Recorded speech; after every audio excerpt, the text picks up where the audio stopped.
Hai, apa kabar semuanya saudara? Saya berdoa agar kasih anugerah kebaikan Tuhan melimpah atas saudara. Welcome to YouTube channel Gideon Simanjuntak and Amanda Zevanya. Hai, mantap. Itu artinya saya bersuka cita menghampiri layar kaca, TV, laptop, atau apapun itu untuk membawakan kabar baik bagi saudara. Mari sama-sama kita bersatu dalam doa. Tuhan Yesus yang baik, kami berterima kasih untuk kebaikan-Mu dalam hidup kami. Kami mau siapkan hati kami sambut kebenaran firman Tuhan. Pakai hamba-Mu untuk boleh menjadi saluran berkat. Lidah bibir perkataannya diambil alih dari surga. Setiap kata kalimat ada pengajaran, ada kekuatan, ada hikmat dari surga mengalir. Biar nama Tuhan Yesus dipermuliakan. Biar mereka yang bertemu merasakan kasih-Mu, dikuatkan, diteguhkan. Dan mereka boleh mengalami Kristus dalam hidup mereka.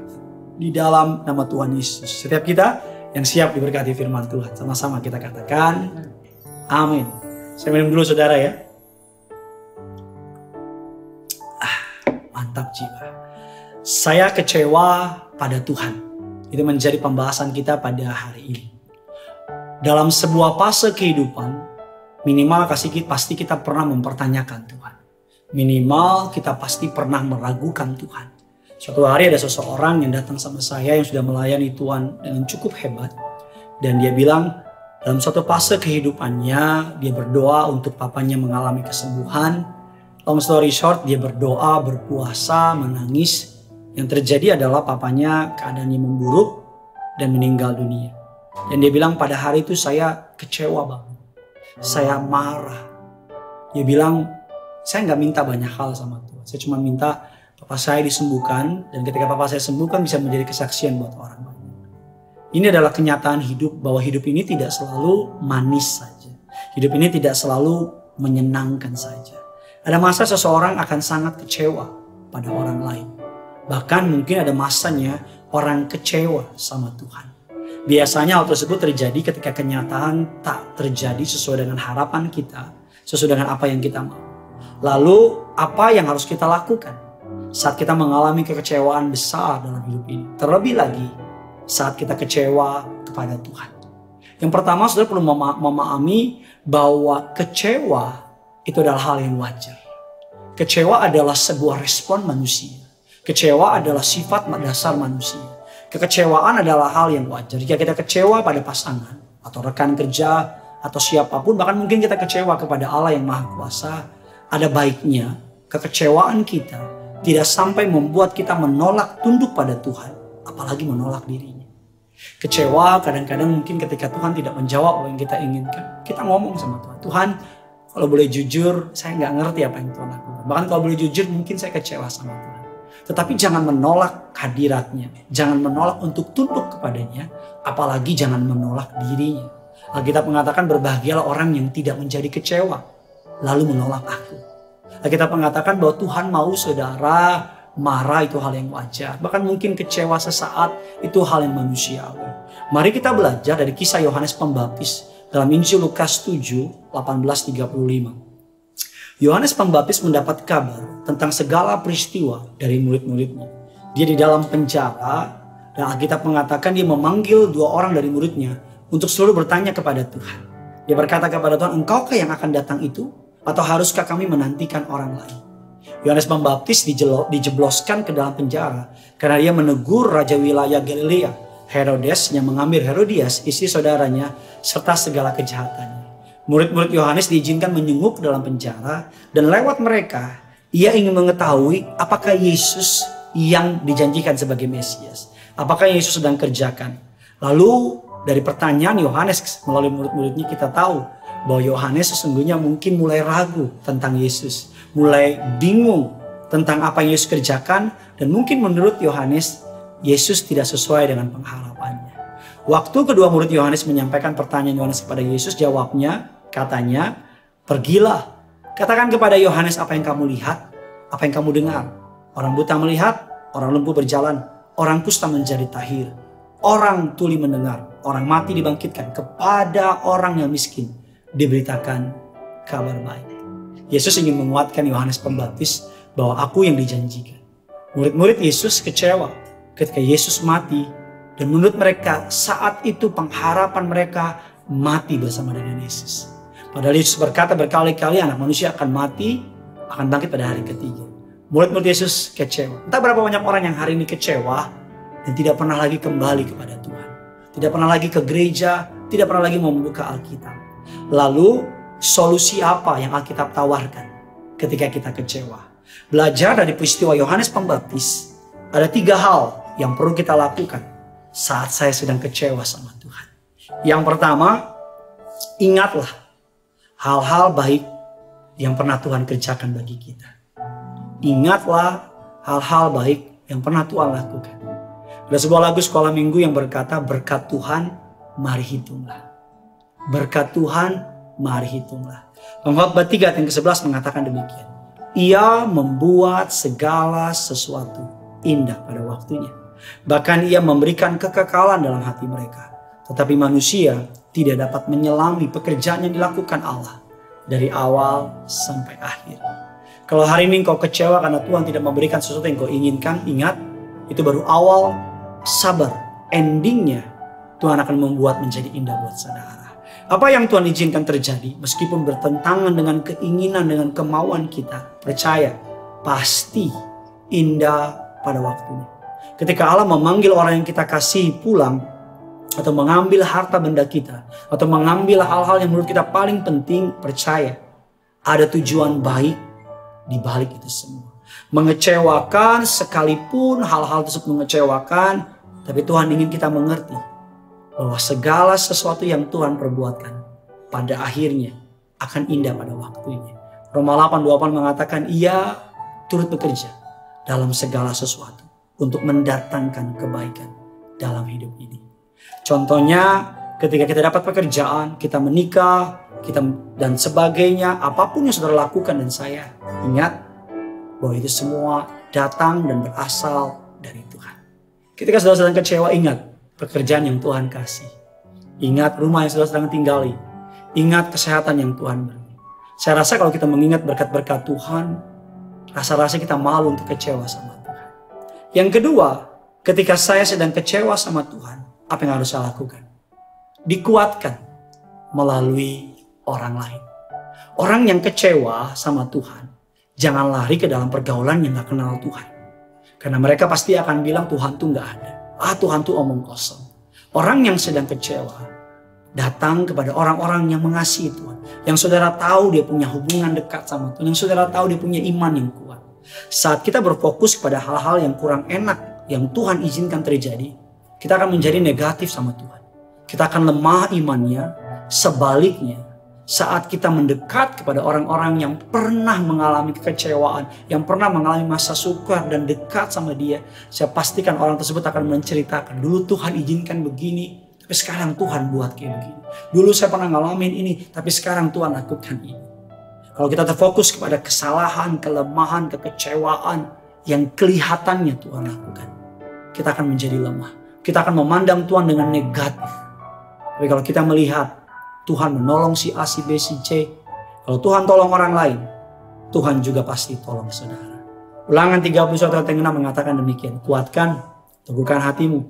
Janganlah takut, janganlah gemetar karena mereka. Sebab Tuhan Allahmu, Dialah yang berjalan menyertai engkau. Ia tidak akan membiarkan engkau. Dan Ia tidak akan meninggalkan engkau. Yang ketiga, yang terakhir kesukaan saya. Ketika saya kecewa kepada Tuhan, solusi apa yang Alkitab ajarkan? Yang pertama, Alkitab mengatakan bahwa ketika kita kecewa, ingat hal-hal baik yang pernah Tuhan kerjakan bagi kita. Yang kedua, dikuatkan melalui rekan-rekan komunitas, teman-teman seiman. Yang ketiga, yang terakhir, jangan pernah tinggalkan Tuhan. Anda berhak meminta apa saja kepada Tuhan dengan dalih apapun. Namun Anda juga perlu tahu bahwa Tuhan juga berhak untuk tak selalu menuruti apa yang Anda minta. Sama halnya dengan anak yang hormat dan tunduk pada orang tuanya. Meskipun apa yang ia minta, apapun yang ia beri, tidak diberikan kepada orang tuanya. Anak tersebut tidak boleh meninggalkan orang tuanya. Anak tersebut harus tunduk kepada orang tuanya. Karena kita tahu bahwa kadang-kadang perkataan tidak mendidik anak-anak kita. Jangan seperti anak yang tidak mau didik, lari dari Tuhan. Seperti anak yang hilang tersebut, lari dari Tuhan dan tidak pernah lagi mendekat kepada Tuhan. Ingat, Tuhan tidak pernah berjanji bahwa saat kita mengikuti Dia, beban hidup kita akan diringankan. Tuhan tidak pernah berjanji bahwa kita nggak akan mengalami hal-hal yang buruk. Bahkan murid-murid Yesus, Petrus, Yakobus, Thomas, dan Paulus, matinya mereka menderita. Matinya mereka mengalami kematian yang menurut dunia mengerikan. Tapi mereka menganggap sebagai hal yang luar biasa. Saat Anda kecewa berat dengan hidup ini, saat Anda kecewa berat dengan Tuhan, ingat bahwa Tuhan melakukan ini mendatangkan kebaikan buat saudara. Ingat kebaikan yang Tuhan sudah pernah lakukan. Ingat dekat dengan orang-orang di sekitar saudara. Dan yang terakhir, jangan pernah lari dari Tuhan. Lihat orang yang berbeban berat, kuatkan dia.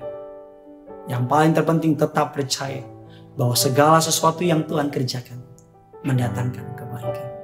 Tulis kolom komentar di bawah pengalaman dulu saudara pernah kecewa sama Tuhan. Dan bagaimana ending dari pengalaman saudara. Biar orang-orang yang sedang hari ini sedang kecewa, sedang bingung, sedang linglung. Ada beberapa anak muda berdoa supaya dapat satu tempat di perguruan tinggi nasional. Dan dia bilang, Pak, saya nggak dapat Pak, saya kecewa sama Tuhan. Beberapa dari mereka sekarang dapat pekerjaan di sebuah pekerjaan yang luar biasa. Bahkan beberapa mereka karena ditolak di perguruan tinggi negeri, tes ke perguruan tinggi luar negeri dan dapat beasiswa. Bahkan dulu saya pun nggak masuk perguruan tinggi negeri. Tapi hari ini Tuhan tidak pernah kekurangan cara untuk memberkati saya. Kalau dulu Tuhan tolong saya, hari ini dia juga pasti tolong saudara. Ketika saya kecewa kepada Tuhan, saya harus mengingat apa yang Tuhan sudah lakukan dalam hidup ini. Ketika saya mengingat bahwa Tuhan begitu baik, saya akan malu untuk kecewa sama Tuhan. Yang kedua dikatakan saya harus mendekat kepada komunitas teman-teman saya untuk kembali dikuatkan. Dan saya tidak boleh meninggalkan Tuhan. Bagikan kabar baik ini sebanyak mungkin, agar makin banyak orang yang diberkati. Dan nama Tuhan yang dipermuliakan. Sama-sama kita datang sama Tuhan. Haleluya.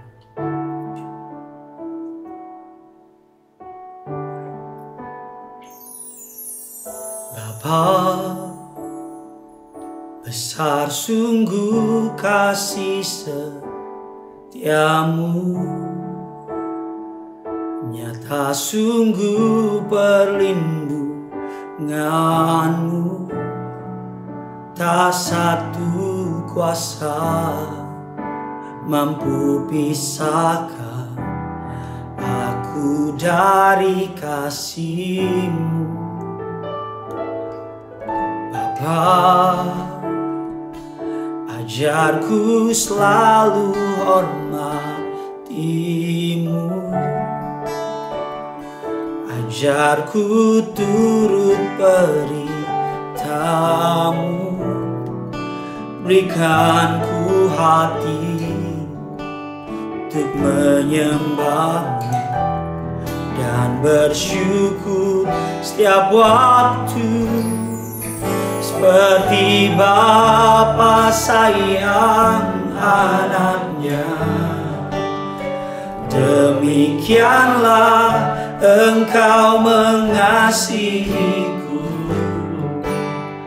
Kau jadikan biji matamu, Kau berikan semua yang ada padamu. Seperti Bapa sayang anaknya, demikianlah Kau menuntun langkahku. Hari depan indah Kau beri, rancanganmu yang terbaik. Sama-sama bawa hatimu, bawa imanmu. Sama-sama kita bilang seperti Bapa sayang anak, seperti Bapa sayang anaknya, demikianlah Engkau mengasihiku. Kau jadikan biji matamu, Kau berikan semua yang ada padamu. Seperti Bapa sayang anaknya, demikianlah Kau menuntun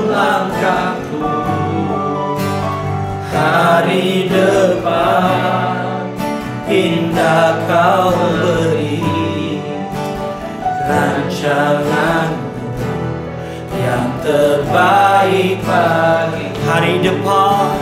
Hari depan indah Kau beri rancangan-Mu Tuhan, yang terbaik. Sambil angkat tangan-Mu bilang hari depan. Hari depan indah Kau beri rancangan-Mu yang terbaik bagiku. Ketika saya kecewa sama Tuhan, apa yang harus saya lakukan, Pak Pendeta? Saya kecewa Tuhan tidak menjawab doa saya. Saya kecewa Tuhan tidak memberi apa yang saya mau. Bahkan saya kecewa Tuhan mengambil orang yang saya kasihi. Yang perlu saya lakukan yang pertama adalah mengingat apa yang Tuhan sudah perbuat. Mengingat akan kebaikan Tuhan dulu-dulu kala akan memberikan kita kekuatan yang baru. Ketika kita mengingat bahwa Tuhan telah begitu baik dalam hidup ini, tidak ada satupun dalam hidup ini yang dapat menyangkal bahwa Tuhan sudah begitu baik. Yang kedua dikatakan ketika saya sedang kecewa sama Tuhan, apa yang harus saya lakukan? Menguatkan diri dengan orang-orang di sekitar kita. Cari orang-orang komunitas anak-anak Tuhan. Dengar kesaksian mereka, dengar cerita apa yang mereka telah lalui bersama dengan Tuhan. Cerita kesaksian mereka akan menguatkan saudara. Dan yang ketiga, yang terakhir, jangan pernah lari dari Tuhan. Tetap tinggal sama Tuhan. Sama seperti anak yang tidak mendapatkan apa yang dia minta dari papanya, tapi dia tetap datang sama dia, tetap tinggal di rumah papanya, karena dia tahu papanya tahu yang terbaik apa yang sedang dia butuhkan. Selamat menjadi berkat, selamat kuatkan hatimu, selamat bebas dari kekecewaan, dan Tuhan akan memberikan yang terbaik kepada saudara. Jadilah kuat, jadilah beriman, jadilah percaya. Yang punya surga, Creation Love itu. Bye bye.